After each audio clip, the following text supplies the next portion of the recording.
事三思啊。这些日子前来救人的各路豪客，倒也有不少。我灵鹫寺将他们擒住，整日说法，盼望能消解他们的戾气，然后尽做释放。既然师太有此建议，那么我们放了这位姑娘，也不是不能商量啊。什么人？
每天都这么帅的。走了。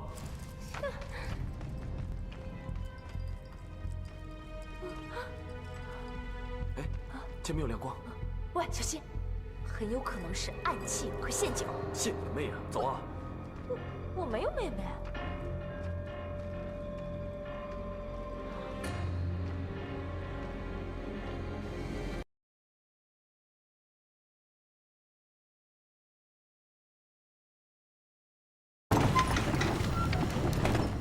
莹莹，果然是灵鹫寺囚禁的莹莹，一定是定义师太向方丈求情，放了莹莹。可他们父女为什么去而复返呢？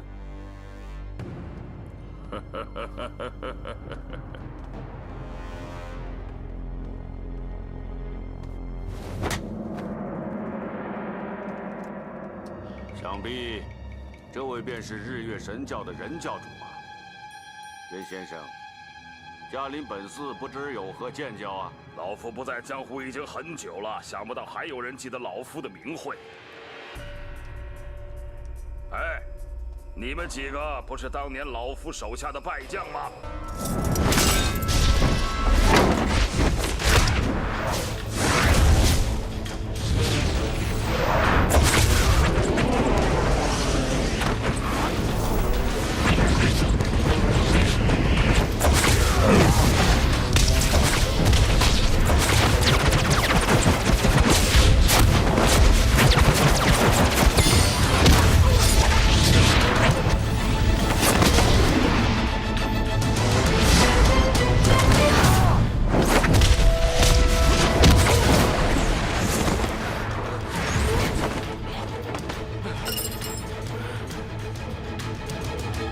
大师，你的一人之人反遭奸人暗算，任我行。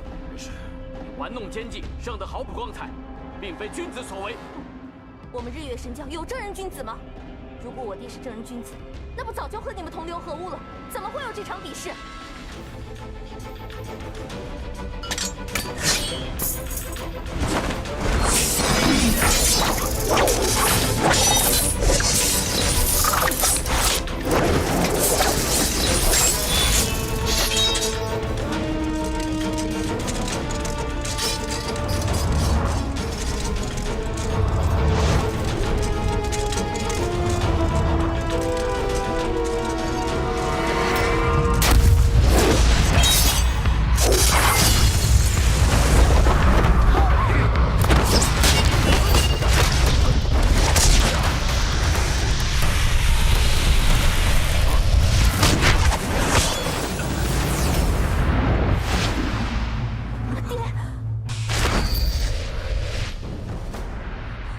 任我行，你上当了。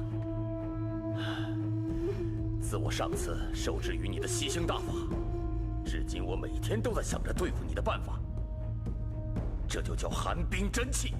寒冰真气，没想到吧？方才我将寒冰真气注于食指之上，冒着大耗内力的危险，等你用吸星大法吸我内力，而我已将内力练成至阴至寒之物。中招的人，只要一瞬间就能全身僵硬，而我就在这一瞬间封住了你的穴位。老夫始料未。接下来就由岳某领教了。令狐冲，你该下来了吧？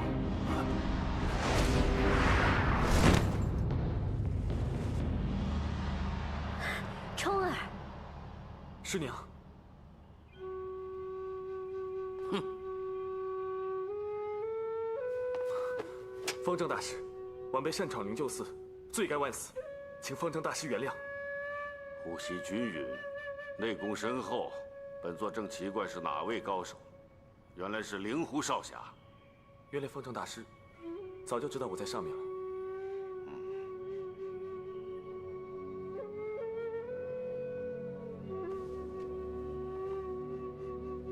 师父，哼，真是不敢当啊，令狐冲大侠。这第3场就由令狐冲来打。不行，我怎么可以跟我师父对打呢？人家都已经说了，你已经得到本门风师书的真传。虽然你是华山弃徒，但你使的依然是我华山派的剑法。只怪我这个做师傅的管教不严，居然教出你这样的不孝之徒来。今天我杀不了你，你就杀了我吧。师兄，师父，拔剑吧。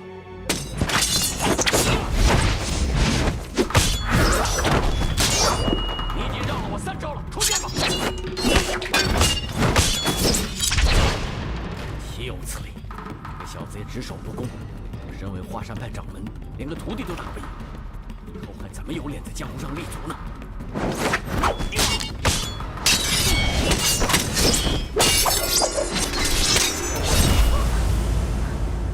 师父，我打不赢你老人家，我们别再打了。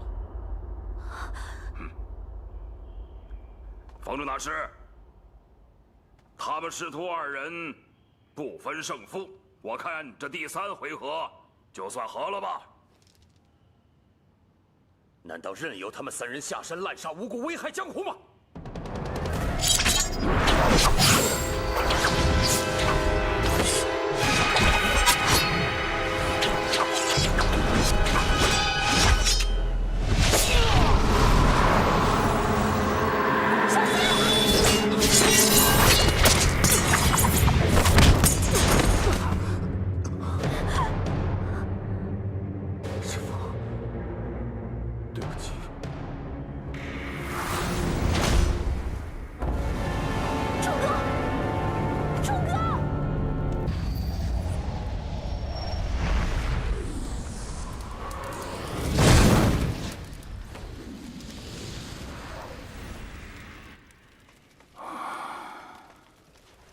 爹，你没事吧？体内寒气已被驱散得一干二净。令狐冲，你的伤势怎么样？爹，他经脉不通，手也不受控制。你看，哼，莹莹，看把你给急的。令狐冲，帮我逼出体内的寒气，我自然要想办法帮助他。打通此经脉的秘籍，我现在就可以告诉你，因为你刚才帮了我，我一定也得帮你。不过我要警告你，想恢复元气，还需7日时光，切不可急功近利。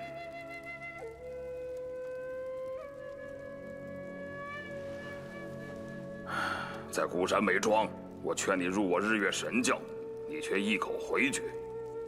可现在，跟那个时候不同了，老夫奉劝你入我神教，别再推三阻四。令狐冲，你习了老夫的吸星大法，后患无穷。体内的一种真气一旦发作，那是求死不得，求生不能。老夫还是那句话，绝不更改。连教主，不管你怎么说，我都不会加入日月神教的。你为什么？我已经答应了定义师太，要做衡山派的掌门。什么？你要做尼姑派的掌门？我知道我说这句话，没有人会相信的。但是的确，是定义师太在临终前的托付，不然他会死不瞑目的，我无法推脱。令狐冲，爹，你，冲哥是一个守承诺的人，我不想勉强他。也好，受人之托，忠人之事。我是老怪，你是小怪，不做些惊世骇俗的事情，又怎能惊天动地？好啊，你去做你的尼姑派掌门吧。莹莹，你跟他走吗？我跟爹走。你不是喜欢他吗？爹，你误会了，我和冲哥只是普通朋友，不是你想的那样。真的？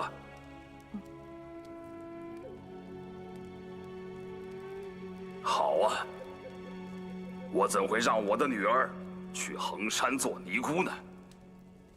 任前辈，莹莹，我先告辞了。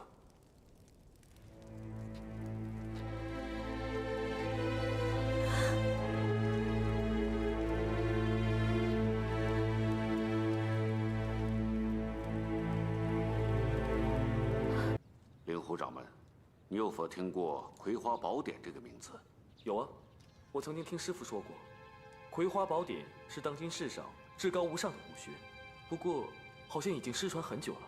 据说这部《葵花宝典》是前朝皇宫中一位太监所有，辗转流传了300年，最后就落在了福建莆田寺方丈红叶禅师的手上。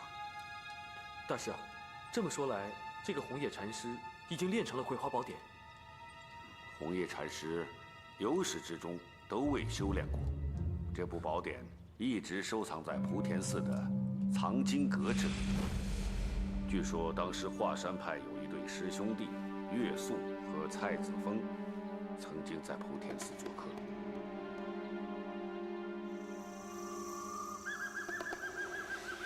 谁知有一晚深夜，这对师兄竟然潜入藏经阁偷看《葵花宝典》。由于时间紧迫的关系，他们俩就决定一人背一半。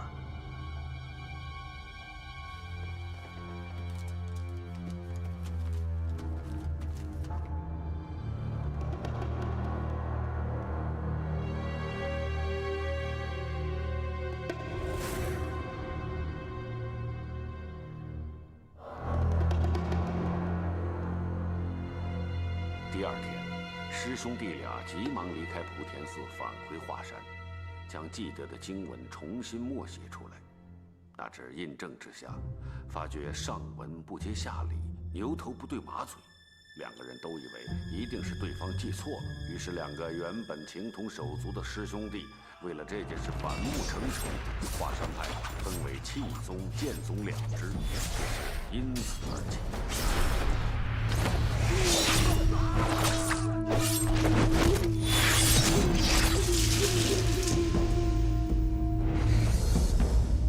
岳素、蔡子峰潜入藏经阁偷阅《葵花宝典》这件事，终于东窗事发。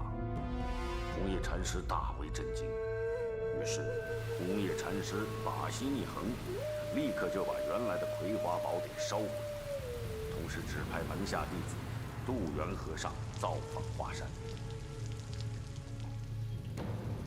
渡元和尚到了华山之后，指出宝典里面所载之武功极之凶险，力劝他二人千万不可修炼。他二人一方面道歉，另一方面又向渡元和尚请教经中所载之武学。他二人根本就不知道，渡元和尚从来就没有看过《葵花宝典》，而渡元和尚不动声色，一边看一边随口解释。渡元和尚当晚就离开了华山，躲在附近的一个山洞中，将心里所记得的经文写在自己所穿的袈裟之上。而渡元和尚从此再也没回莆田寺。而华山派得到了《葵花宝典》的消息，不知怎么被魔教给打听到。终有一天，佛教10大长老大举攻上华山，岳素和蔡子峰双被魔教长老打得重伤突袭，而《葵花宝典》就被魔教据为己有。数年之后，武林中出现了一位高手，以72路辟邪剑法而威震江湖，最后进了朝廷，成了锦衣卫。而红叶禅师知道这位林远图就是当年自己的得意弟子渡元和尚，于是他就亲访林远图，小以大义。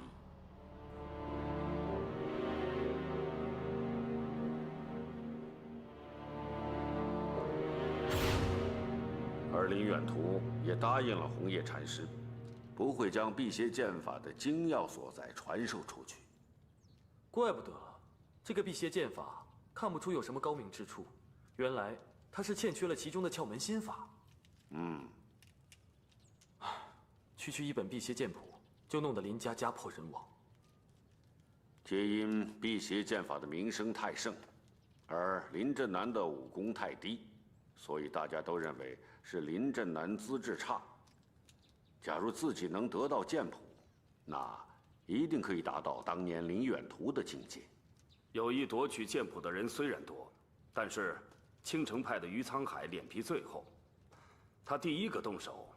于沧海的脸皮虽然厚，可是脑筋非常的愚笨，根本比不上令师岳先生，不动声色坐收渔人之利。林平之拜入了你华山门下之后，自然将辟邪剑谱也带过去。听说岳先生有意将女儿许配给林平之，此人真是老谋。8月中秋，我们一定会赶往嵩山，替掌门你助威。多谢大师。如果嵩山有任何不轨的行动，我们灵鹫寺一定会出手制止。那我就放心了，有2位大师主持大局，我谅他左冷禅也不敢轻举妄动。时候不早了，我们也该下山了。好的，大师，这边请。谢。2位大师，晚辈带你们四处转一转。这个桥造得好啊！啊，是啊。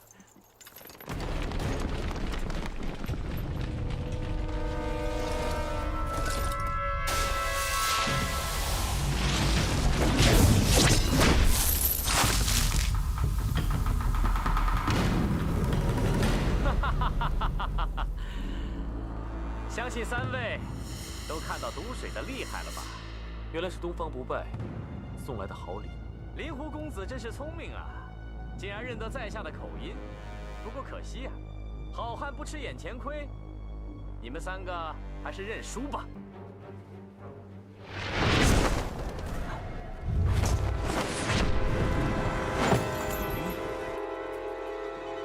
贾叔叔，没想到你会用这么卑鄙的手段。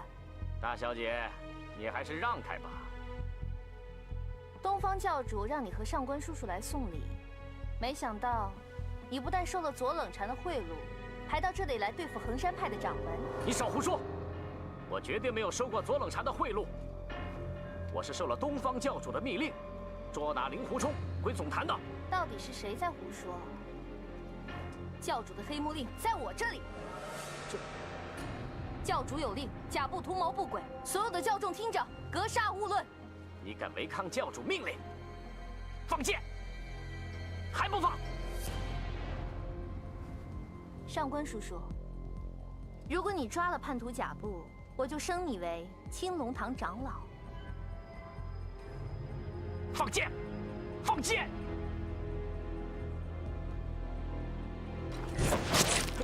放箭！千秋万载一统江湖，所有教众听令，立即撤退。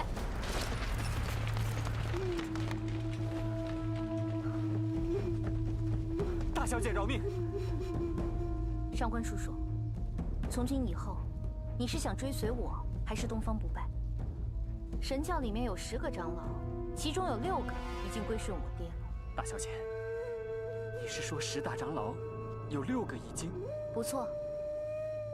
这么多年来，你一直在追随东方不败，也算是背叛了我爹了。如果你肯弃暗投明的话，我想我爹一定不会亏待你的。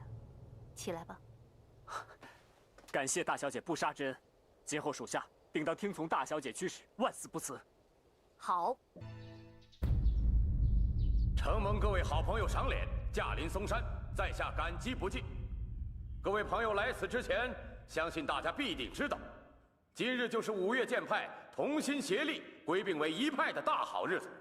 我们5派向来同气连枝，100多年来互相照应。我也当了10几年的5派盟主了。只是近年江湖中出现了不少大事，我和各派的前辈们都已经聊过了。大家一致觉得，如果不统一号令，合而为一的话，将来遇到大难，空难应变呐。左盟主说和5大剑派的前辈师兄们商量过，不知道和谁商量过。我莫大反正是没听说。5岳剑派一定要合而为一。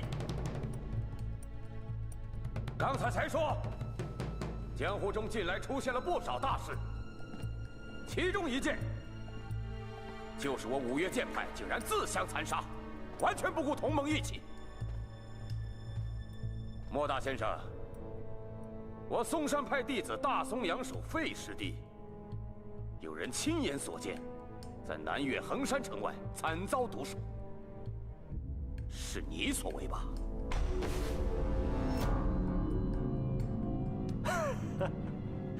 左盟主说笑了，以我莫大这点微末道行，如何杀得了嵩山派的大松阳守呢？若是光明正大的打斗，你莫大还真不是我费师弟的敌手。但是暗施毒手的话，以你南岳衡山千变万化的剑法，再高的高手也难免要遭其所害。莫大先生，我们仔细查看了我费师弟的伤口，发现伤口都被刻意处理的血肉模糊，但是下手的部位可是掩饰不了的。这些不过是左盟主的妄加猜测罢了，做不得数的。我们五岳剑派合而为一，是近年来武林中最大的盛事。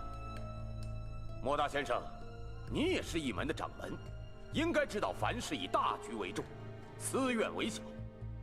只要有利于我们五派，个人恩怨都可以放在一边。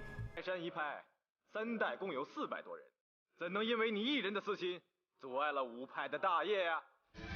师叔，您这话是什么意思？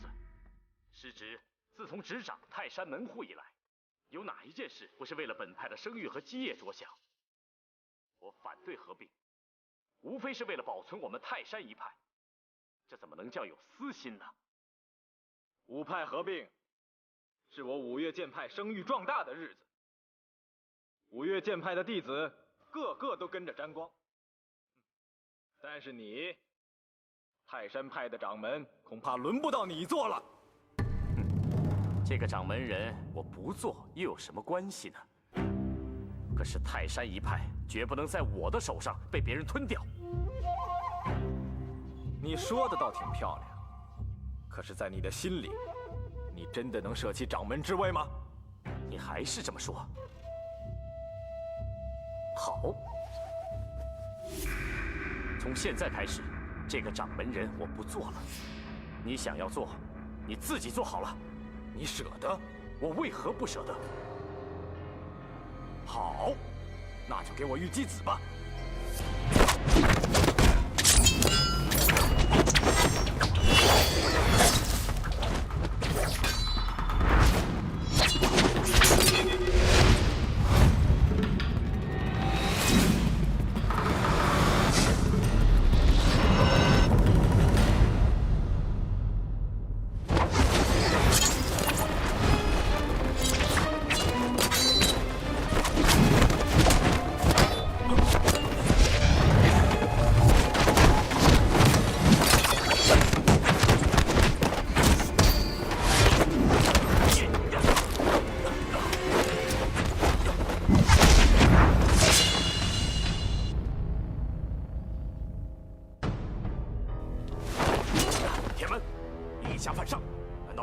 戒律了吗？你也亲眼看到，刚才玉姬师叔所做的一切了。不错，我的确是亲眼看到，你将掌门之位传给了玉姬师兄，推位让贤是件好事。既然玉姬师兄已是本派的掌门，你仗剑行凶对他无礼，这可是欺师灭祖、犯上作乱的大罪。是，刚才是我一时之气，可本派掌门之位怎么能够草草传授呢？就算是要传授，也不能传授给这个乌龟王八蛋！住口！污言秽语！你居然说出这种话，还配做掌门吗？就掌门退位，新掌门接任。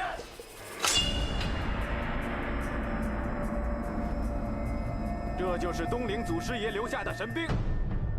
他的遗言说：“剑此铁剑，如见东陵。”我们是不是应该遵从他的遗愿？掌门说的对，掌门说的对。意图天门，犯上作乱，不守门规，应该将他擒拿发落。来人！好，你们要打是吧？那就拼个你死我活！完了完了，这天门道人脾气暴躁，三言两语就着了玉姬子的道，他死定了。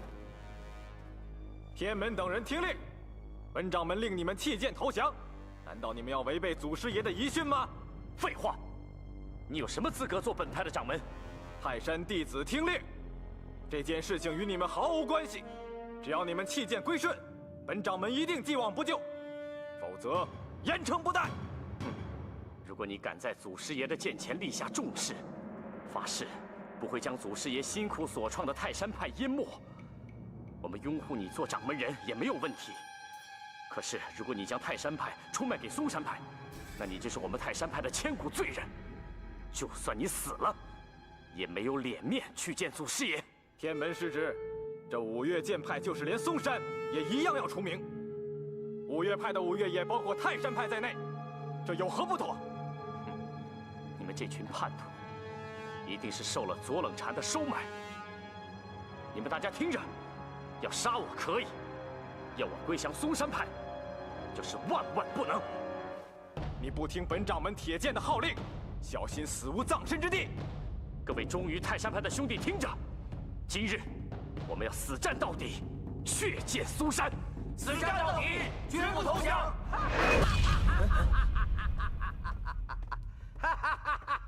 老子走遍天下，英雄好汉倒是见多了，不过像你们这样说话不算数的无赖狗熊，真是少见了。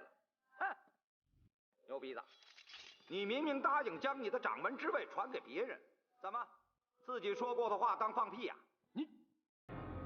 这些是我们泰山派的门户家事，不用你来管。老子看不惯的事情就要管。今天是五岳剑派合并的好日子，哪轮到你这个臭鼻子老道在这儿舞刀弄剑、大呼小叫、放屁？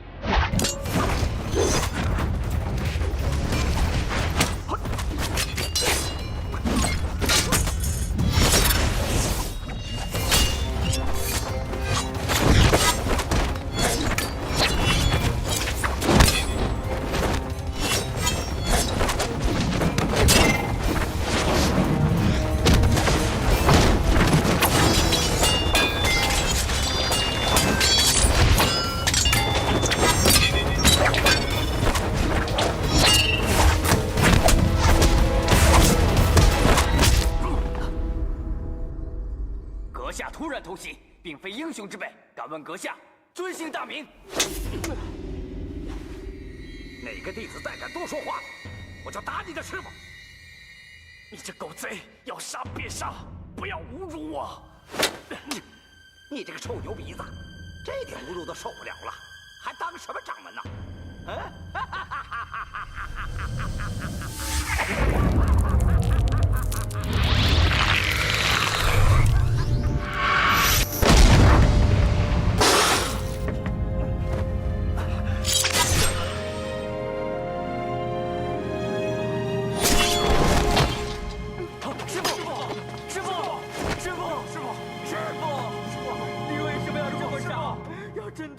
经脉来冲开穴道，士可杀，不可辱。师父，师父。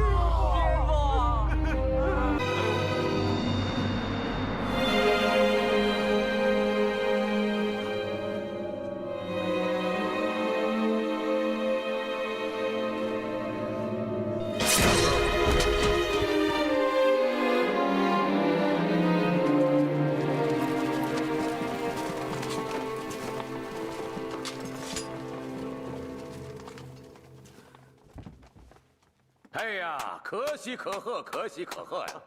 玉姬道长，恭喜你成为泰山派的新任掌门。噗，不要脸！左冷禅竟然派青海一霄来对付天门道长，哼，太不要脸了！玉姬兄，那你看对五岳剑派合并之事，意下如何呀？五岳剑派合并，对于我们五派上上下下只有好处，并无坏处。只有那些私心太重、贪图名利、不顾大义的人才会反对。左盟主，在下执掌泰山门户，对于五派合并之事全心全意赞同。我泰山派一定会在左盟主领导之下发扬光大。如果五派之中有谁反对，我泰山派绝不放过。泰山派全体赞成合并，如果有人妄持异议，我们誓不罢休。誓不罢休！誓不罢休！他们怎么说的这么齐啊？他们早就练熟了，要不然怎么每个字都会说的一模一样？好了，五派之中，东越泰山，南越衡山，两派已经同意并派，看来还真是大势所趋呀。那既然并派，百利无一害，我嵩山派自然是紧随其后，共襄盛举。五派之中已经有3派同意了并派，不知北岳衡山意下如何？衡山派前任掌门定义师太，以前曾多次和在下商议合并之事，对合并之事，他可是极力赞成的。左掌门，这话说的可就不对了。毕派前掌门在圆寂之前对合并之事是极力反对、痛心疾首的。现在他老人家已经逝世了，但是你以个人的意见强加在他身上，于理不合。你师父生前武艺高强，见识不凡，是五岳剑派中我最佩服的人。可惜呀，灵鹫寺中遭奸人所害。倘若他老人家依然健在，这五岳掌门非他莫属。可惜这位佛门女侠大功未成身先死，实在是可惜呀。左掌门，喂，左掌门此言差矣。定义师太曾经亲自跟我说过，五岳剑派之中，他最想推举做掌门的就是左盟主你呀。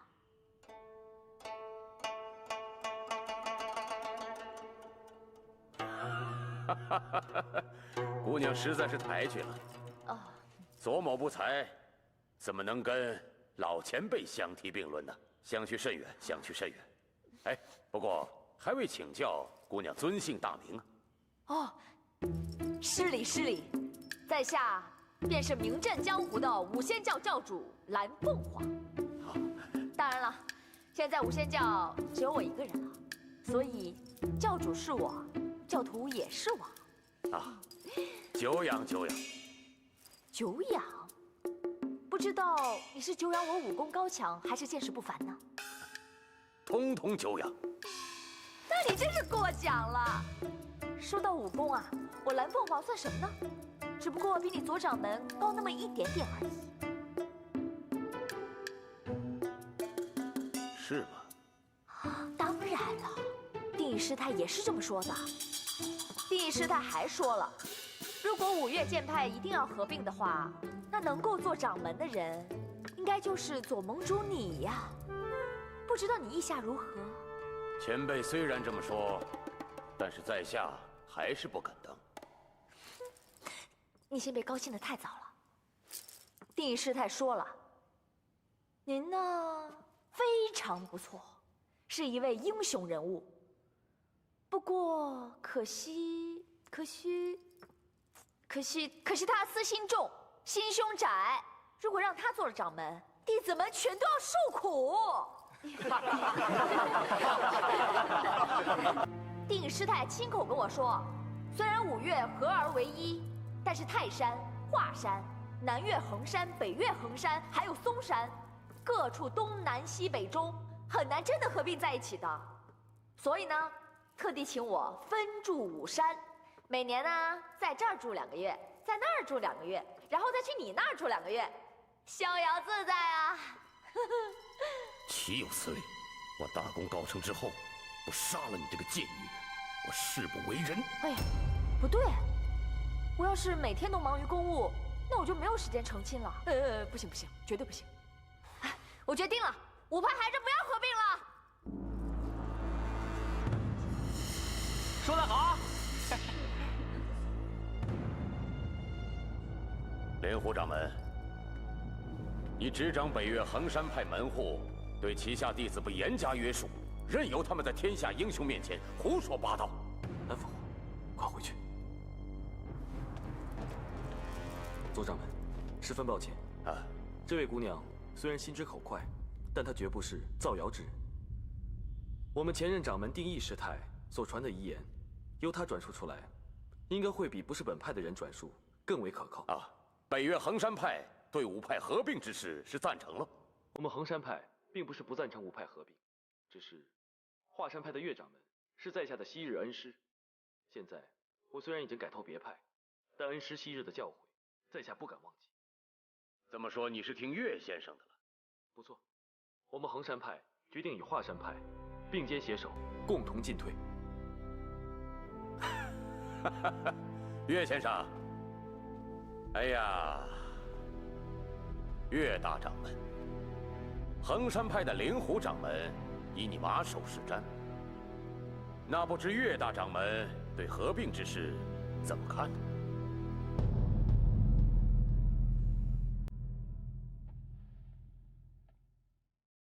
谢盟主垂询。历来有心之士，往往因为操之过急，他们很想把门户派别之戒将其铲除，但却没有想到因此积重难返。各位想一想，各个门派，大者数十，小者过百过千，哪个门派没有数十年、数百年甚至千年的历史？如果想把他们一举铲除，简直是难如登天呐！那听岳掌门的意思，要消除宗派门户之别是绝不可能的了。哼，也不是不可能。岳某已经说过了，事是有缓和急之分的。只要各门各派愿意同心协力，各抒己见的话，那在下相信，不出50年或者100年，那必定可能达到天下大同的目的。50年、100年，我们这所有的英雄好汉全成了白骨。就算我们有生之年看不见，又有什么好可惜的呢？正所谓前人种树，后人乘凉，我们何乐而不为呢？更何况50年到100年，那是期于大成。只要我们努力花上个10年、8年的时间，倒也可以略有小成。10年、8年可以，等得到，那怎么进行呢？只要各门各派依照地方的远近和武功的相似度，首先大家交好，然后再进行合并。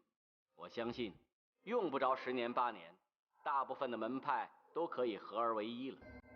而我们五岳派的合并，正好可以作为他们的一个典范，更可以成为武林千古以来最大的盛举。原来华山派也赞成五岳剑派合并啊？掌门说过，咱们衡山派与华山派马首是瞻。如今岳不群答应了，那我们岂不是要赞成？听岳掌门这么一解释，我终于明白了，我们五岳合并对江湖有如此重大的意义。不错，而且我们五派合并之后，最重要的就是绝对不能跟其他的门派争一日之长短。我们并派的目的就应该着眼于西征解分这4个字上面。听明白了。这么说，华山派是同意合并了？当然了。还有北岳衡山的灵狐掌门，他曾经与在下有着20多年的师徒情谊。如今他虽然已离开我华山派，但他对华山的恩情始终念念不忘。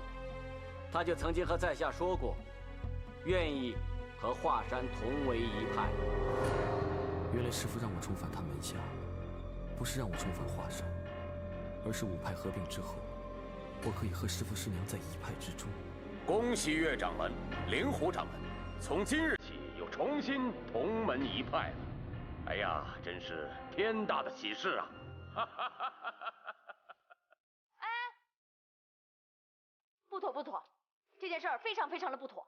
五岳剑派合并呢，是推陈出新的盛举，那这个掌门人自然也要除旧更新，选一个新的嘛。我看从年龄最小的做起怎么样？哎，我就推举这位小尼姑做今日掌门人，大家说怎么样啊？五岳掌门推举应该由德才兼备的前辈来做，岂能轮流来做这么儿戏？才德兼备。说到才德兼备，当今武林没人能比得上方正大师啊！胡说八道，贫道再也不能容忍了。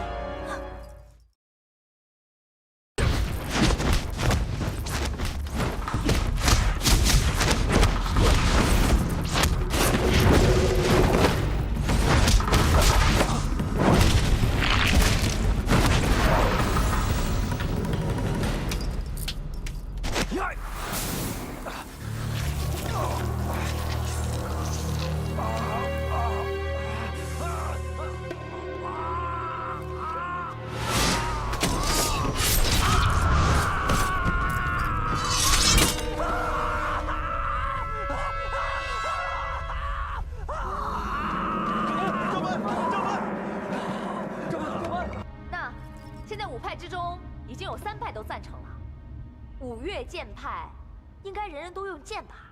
那自然是谁的剑术高，就应该谁做掌门。我说的没错吧？左冷禅，你要是不服的话，可以跟令狐冲比比剑术，这就叫比剑夺帅。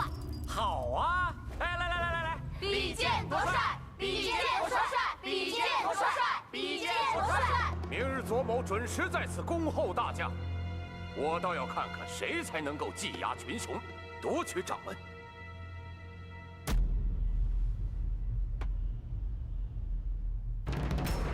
各位，五派得以合并，有赖各位的鼎力支持。而掌门这一席位，大家也同意比武决定。不过，刀剑无眼，若是伤人性命，那就大伤同门义气。所以，该用什么样的规则，用什么样的方法进行，还望各位各抒己见。依在下愚见，不如就请灵鹫寺的方正大师、方生大师和青城余观主作为今日的见证，谁胜谁败，就由他们3个来做决定了。为了公平起见，每派只派1名代表，要不然不知要打到什么时候。左冷禅，那个什么玉姬子已经被那个不左不右的掌门人弄得变成残废可怜虫了，怎么比武啊？哎呦，什么？我忘了，还有双脚啊，可以用飞脚踢人。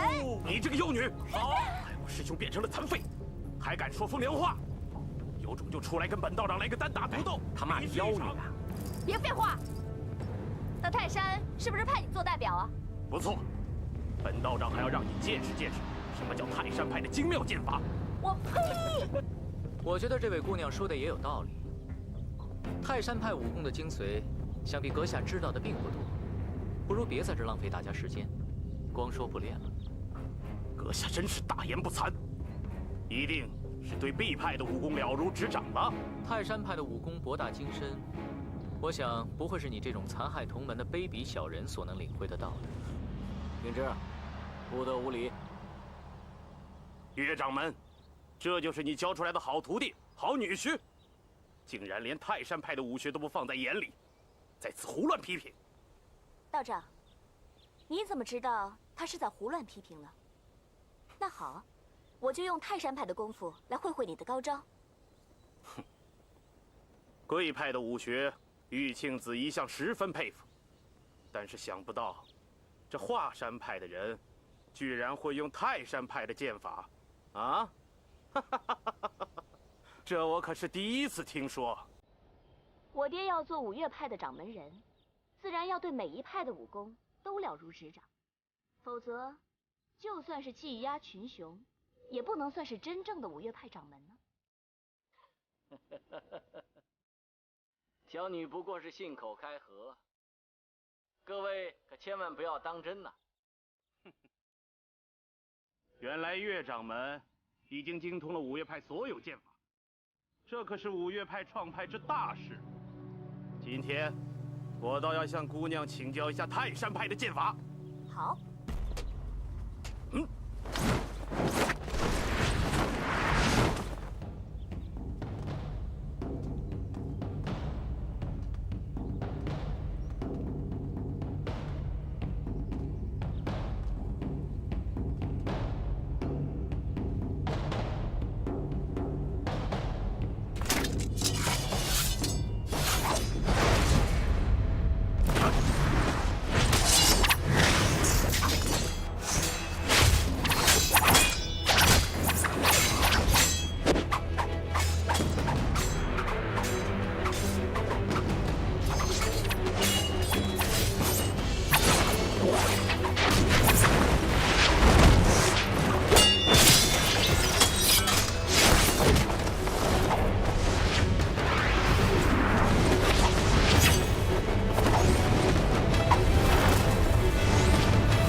你没见过呢。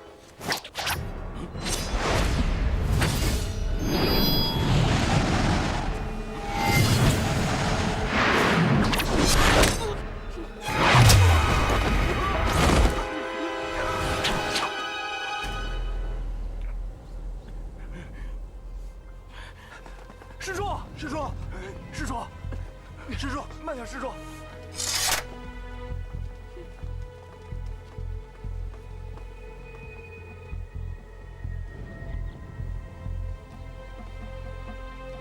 月姑娘使用的的确是泰山剑法，玉庆子道长，你输了。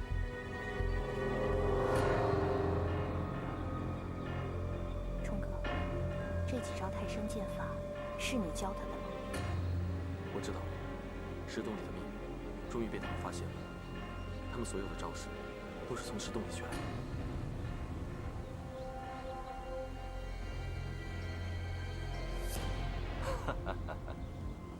岳先生，您精通五岳剑派各派剑法，实在是武林中前所未有啊！莫大先生过奖，岳某真是愧不敢当。岳先生，莫大潜心研修本门剑法多年，有很多不明白之处，还望岳先生不吝赐教。莫师伯，侄女胡乱学了几招南岳衡山派的剑法，想请教莫师伯，还望师伯手下多留情啊！好，自古英雄出少年啊！要是侄女打不过师伯，再由我爹爹下场，可好？好，请。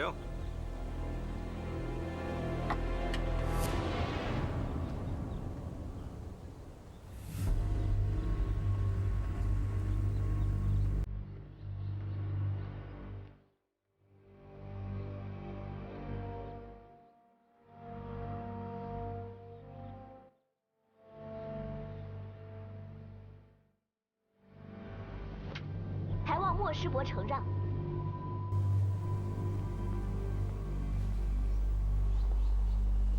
18罗汉竟然摆出了罗汉翻天大阵，只为对抗日月神教前任教主任我行。任我行来到灵鹫寺，打算解决东方不败，却被掌门方丈发现。18罗汉当即将任我行和任盈盈团团围住。起初任我行对眼前这些小和尚不屑一顾，就连任盈盈也依靠手中金刚丝打伤好几个小和尚。任我行更是使出看家本领，一招吸星大法将一小和尚控制得无法动弹。其他人见状，立马将手中罗汉棍将任我行围住，并将其架在半空，口念大乘佛法，伴随爱的魔力转圈圈，隐约可见道道金光在阵法中显现。没想到任我行被关押18年，武功修为却依然高深，不费吹灰之力就将罗汉棍打断，将众人掀倒在地。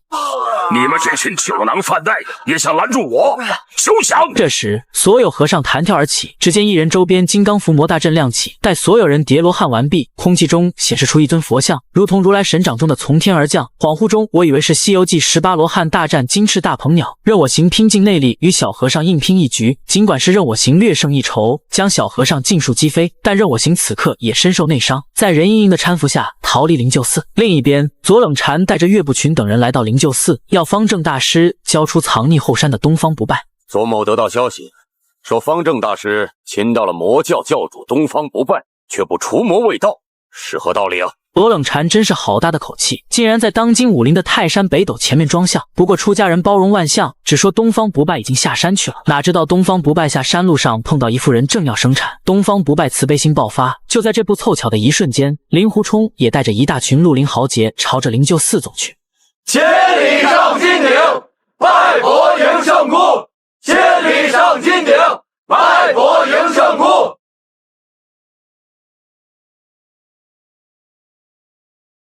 任我行自以为练就吸星大法就可天下无敌，可他忘记了天下武功出少林。任我行和方正大师定下了3局赌约，来证明谁才是当今武林的泰山北斗。可方正大师身怀易筋经这样的绝世武功，任我行在方正大师手中竟讨不到半点便宜。于是任我行动起歪脑筋，出其不意攻向一旁的余沧海。方正大师连忙出手制止，却被任我行奸计得逞。一旁的君子剑嘲讽任我行没有君子作风。任我行，你玩弄奸计，弄得毫不光彩，并非君子所为。如果我弟是正人君子，那不早就和你们同流合污了。此时，一旁的左冷禅看任我行体力不支，直接拔剑迎上，任盈盈立马出来招架，一条金刚丝耍得游刃有余。左冷禅没见过如此花里胡哨的武功，一时间竟被任盈盈的金刚丝困住。可左冷禅何许人也？一个不屑加阴狠的笑容，全身真气爆发，挥动手中的宝剑，将金刚丝尽数退去。强大的内力波及到任盈盈，任我行爱女心切，吸星大法迎头而上。可自从18年前左冷禅在吸星大法手中吃瘪后，一直在研究克制吸星大法的武功。任我行一看情况不对，立马松开了手。原来左冷禅这招叫做寒冰真气，一旦内力被吸，相当于将任我行送进冷库。老夫始料未及。3局比试1胜1负，一旁的岳不群看任我行身负重伤，就想出来捡漏，顺便提高自己的声望值。接下来就由岳某领教了。看着岳不群小人得志的表情，任我行大喊：令狐冲，你该下来了吧？原来令狐冲一直藏匿在房梁之上。岳不群看着自己的徒弟离经叛道，又学了独孤九剑和吸星大法这样高深的功夫，心中怒气直拉满。你已经得到本门风师叔的真传，虽然你是华山弃徒，但你使的依然是我华山派的剑法。今天我杀不了你，就杀了我吧，拔剑吧。这也许是整部剧最解气的地方。令狐冲感激岳不群10几年的养育之恩，只是防守并不出剑。你已经让了我3招了，出剑吧。看着岳不群的嘲讽，令狐冲依旧剑不出鞘，这让岳不群感到颜面尽失。这小子也只守不攻，身为华山派掌门，连个徒弟都打不赢，以后还怎么有脸在江湖上立足呢？岳不群直接全力以赴，可真当令狐冲宝剑出鞘，岳不群却直接动弹不得。师父，我打不赢你老人家。岳不群以为这是令狐冲对自己的侮辱，于是岳不群的恶心妈妈给恶心开门，当众用起了令狐冲自创的冲灵剑法。这是令狐冲和小师妹爱情的结晶。令狐冲一个恍惚，竟以为是小师妹朝自己而来。幸亏任盈盈提醒，令狐冲提剑防守，直接割破岳不群的手腕，却也被岳不群一脚踹到，激发了内伤，晕厥了过去。等令狐冲醒来时，已经和任盈盈在山洞之中。另一边，小师娘对岳不群的行为很是不满，认为令狐冲处处退让，而岳不群这个做师傅的却招下狠手。于是岳不群这个伪君子又开始胡说八道，认为只有这样才能洗清华山派的名声，不让左冷禅有机可乘。我个人的荣辱是小，但华山兴衰是大。甚至还说，只要令狐冲愿意改邪归正，自己愿意让令狐冲重回华山。师妹，你不要再生我气了吧。